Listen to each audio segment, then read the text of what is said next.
আসলে বাবা মায়ের পিছনে টাকা খরচ করাটা এটা একটা ভাগ্যের ব্যাপার। সবাই তো এই সুযোগটা পায় না। যারা পায় তাদের অবশ্যই সৌভাগ্যবান বলতে হবে। এবং আল্লাহ তাআলা বাবা মাকে যতদিন বাঁচায় রাখে তাদের পিছনে টাকা পয়সার মতো নিজের সময় দিয়ে তাদের একটু আগলায় রাখা দরকার। কারণ শেষ সময়ে বাবা মা যখন আস্তে আস্তে বৃদ্ধ হইতে থাকে তখন দেখলেই কেন জানি নিজের অজান্তেই মনে হয় যে আসলে আল্লাহ তাআলার সব নিয়ম সব কিছু ঠিক আছে, সবাইকে মরতে হবে। বাবা মা বৃদ্ধ হয়ে যাওয়ার পরে এই নিয়মটা ভাল লাগে না।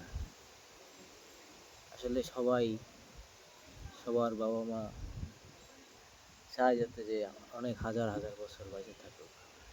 আসলে নিয়ম কিন্তু এটাই যে কেউ বাঁচবো না, তবে মানে মাঝে মাঝে আল্লাহর কাছে ইচ্ছা হয় যে আসলে সবার বাবা মা হাজার হাজার বছর বেঁচে থাকুক। এই যে বাবা মা বৃদ্ধ হয়ে যায়, ওনাদের চামড়ায় ভাঁজ পড়ে, দৌড়ানোর শক্তি থাকে না,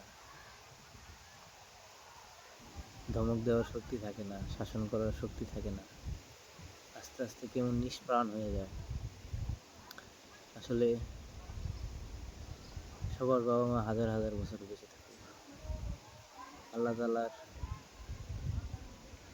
একটু নিয়মের বাইরে গিয়ে বাবা মারে আরো হাজার হাজার বছর বাঁচায় দেয়। সকল বাবা মারে সুস্থ রাখুক, ভালো থাকুক সকল বাবা মা।